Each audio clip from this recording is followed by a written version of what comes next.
Hey, what's up? I'm Anthony, I'm Bo. and we're in Saosin, and we're hanging out with Rob from Punkvideosrock. How's this tour really been? Like, it takes us all back to like high school or like the beginning of your bands. So what has it been like for you to perform with these acts? I mean, it's been super fun we've been touring with some of these guys for the better part of 10 years. You know, we've gotten to know band members and crew from different tours. So on like a personal level, it's been really fun. And, as far as playing, like everybody's just so pumped. Like we have a new record out that we've been playing new songs, so it feels cool. And Taking Back Sunday's playing some new songs, and everybody's just been having a really good time. We like exercise and meditate, and we've been doing yoga and kickboxing, and it's like a big fucking vacation. Right. It's been a lot of fun, and the shows are just like icing on the cake, Right. And I'm sure, now with families involved, I'm sure it makes the tour life a little harder. How much has the tour life changed with families involved? I mean, I'm not partying as much at all, I feel like that's just parenting in general, like you kind of, you feel like when you're young, you feel like you're invincible, and then once you have a kid, it's kind of like, man, like I don't even really want to drink or do anything anymore, because what if my kid falls down? Then I got to drive my kid to the ER drunk. Like I can't do that, I think we party way harder now. We party smart. Like instead of doing like staying up all night drinking and doing blow, like we exercise all day, and then we cocoon at night, which is a progenic supplement, which helps you build muscle while you sleep. And we'll be up late sometimes, fucking doing full episodes of Game of Thrones and Top Chef, and I think I party harder. Chef's table. Chef's table. See what I'm saying? I party too hard. Yeah. So you didn't get any sleep last night. I barely No, slept. I slept hard because of that cocoon. Yeah, we cocooned hard last night. It's like this, supplement that you take, So we're just exercising all day long on here. Basically, this tour. So this is not the real tour. This is like the festival. Usually, it's just early November. Us, Taking Back Sunday, and Dashboard, and we'll get into the venue at like 9 a.m. and there's nothing to do until the time you play. So we went by Rogue Fitness, and we got like a full-on fitness thing. Like when I started this tour, I could barely do 10 push-ups because I've just been in studio world, and we went super hard. We're like, what else are we gonna do? And there's a dude on the tour that is a kickboxer, so he was teaching us how to spar. And there's a yoga guy, a guy who does yoga and massages every day. Every day. My poor wife's at home taking care of the kids. She's like, how was the show? I'm like, oh, today was rough. I barely got 9 rounds of kickboxing in today. Got to get my massage. I'll call you later. Right. You guys are definitely gonna miss that once this ends tonight. Oh yeah, now I go back to my kid's potty trained now, but I got another one coming in September, so it's then I go back to changing diapers again, and It's weird, dude. It becomes a thing where it's you learn how to love having your foot in either thing. I feel like you have to just be committed and fully present no matter whether you're on tour, whether you're at home. So, and that's why sometimes when the family comes out, you have to kind of figure out how to maneuver it. Both things take a lot of your attention, so it's a balance, it's a dance. But that's what life is, man. It's just a dance, figuring it out. You're doing what you guys stumbling, love. falling, getting back up. Right. Yeah, and I think it's a good atmosphere to raise your kids in when you have something you're passionate about and following, and they're around that. And, we'll be home after this. I'm ready to go home. I mean, I had so much fun on this tour. I feel great, but I feel the most at peace when I'm home with my family. Yeah. Oh, that's good. That's good. Now, the last time we actually hung out was the reunion tour at Chain, and that was 2004. And then there was a couple years since, kind of silent, and then you guys are, sorry, 2004. 2014. Thanks for the correction, Bo. So, and then you guys were silent for a little bit, and then all of a sudden there's a label involved, and then there's an album in the works. So when did the idea of the album start out after the reunion? It was before the reunion. We talked about before we even talked about doing shows, we started talking about doing records and all this stuff, and then everything sort of just took its gradual time. Everybody was still kind of figuring out how we were going to do it. I was still going through a lot of personal stuff, And the band was extremely patient with me. I sort of came back and poked my head in and was like, hey, I would love to be a part of this again.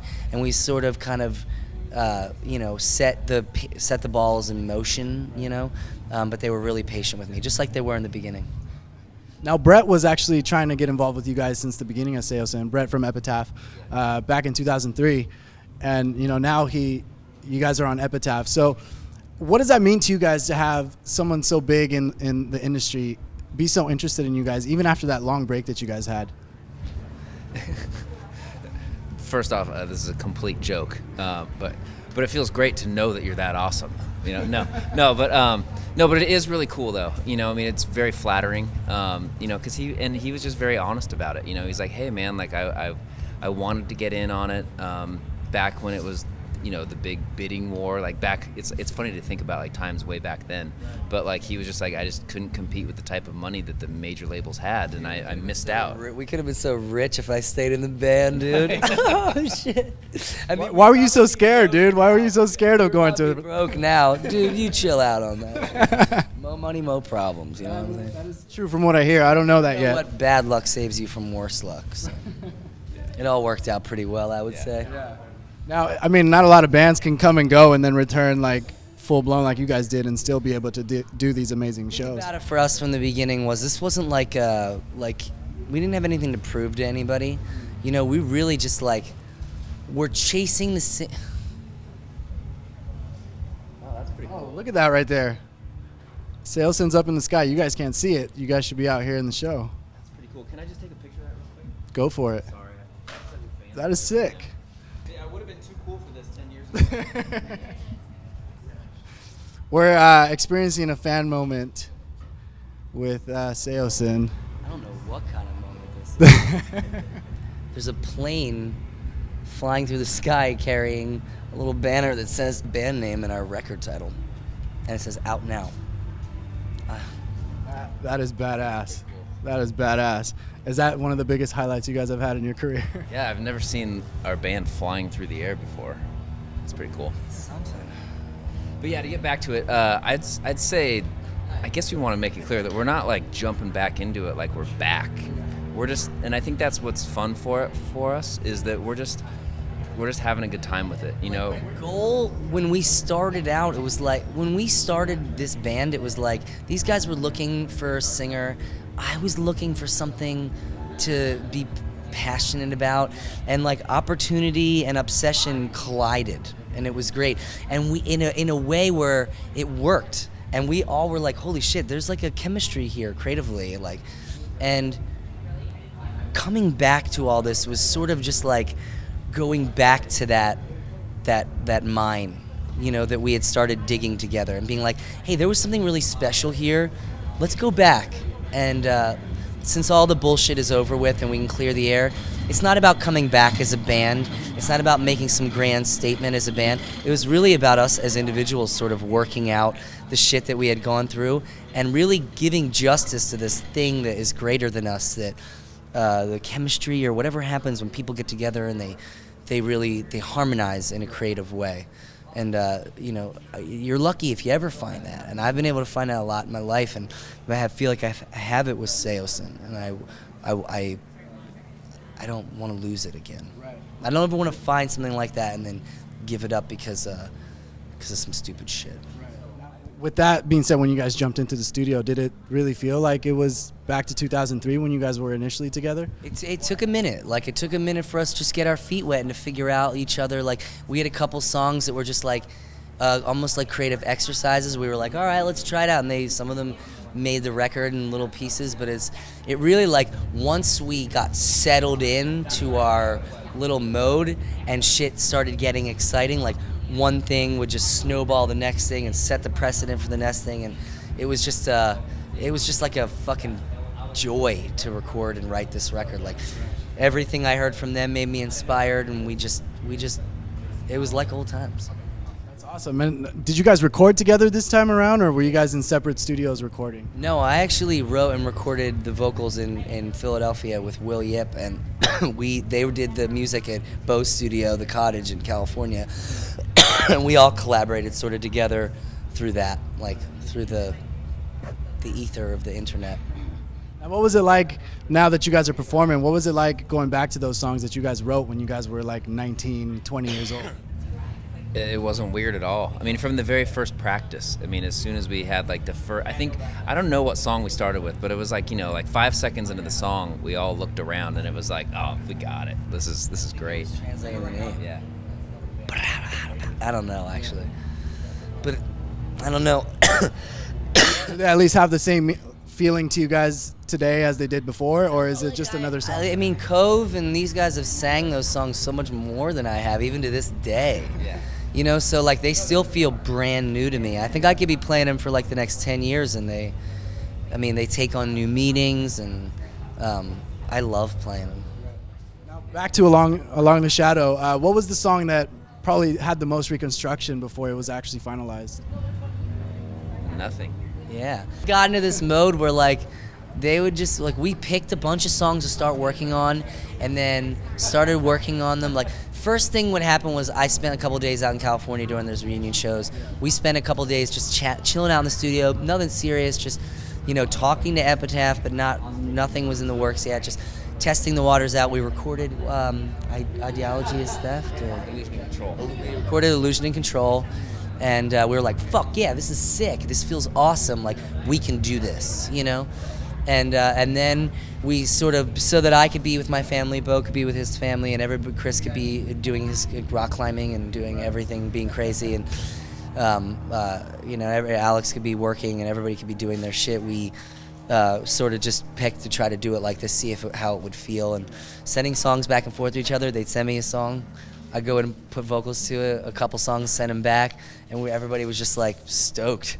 Every once in a while there'd be like a little thing, but it was super fun. Like I would sit in Studio 4 and brainstorm for a few hours with Will Yip, and we would come up with some ideas, and I would just start singing and send stuff in, and it was like everybody at the end of the day were like cybernetically high-fiving each other and excited, and it felt right. It was we guide everything about this band so far just because of the situation we're in, was by feeling. The creative aspect is driven just by how it feels.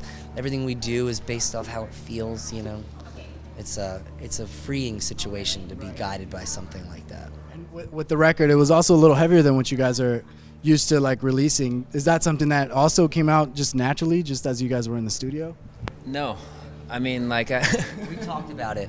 I mean, I feel it wasn't a planned thing, yeah, at least for me. I mean, like I mean, if you listen to all of the demos that have never made the records, at least for the Saosin catalog, there's some stuff on there where you're just like, this is a straight Lamb of God song. You know what I mean?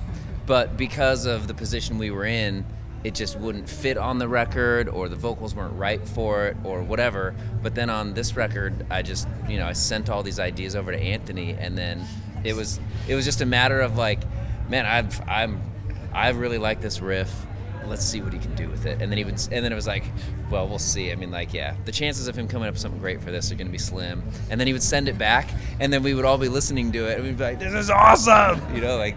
Let's keep this one, So, I mean, everything we were doing was just kind of like, these are the songs we want to write, send them over to him, and then he would just send back magic, and then it was like, all right, the song's done, And then, like, a couple times there would be a thing where it was like a song where I had intentionally made it kind of like A, B, C, like nothing repeats in the song, but then he came up with a chorus that was so good, and then it was like, okay, well, yeah, we should repeat that chorus, fine. And then I think we argued about it once or twice, but other than that, it was done. That was like the one time where it was just like, the song started out with just like a series of ideas, and I was like, dude, I think we should just keep it like this.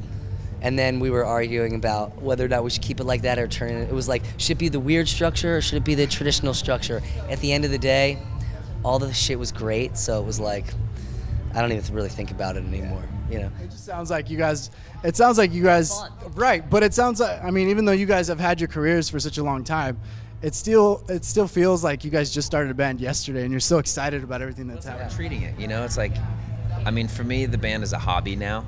I mean, Anthony's got Circa and 20 million other projects that he's doing, and like, we don't want to take away from that at all.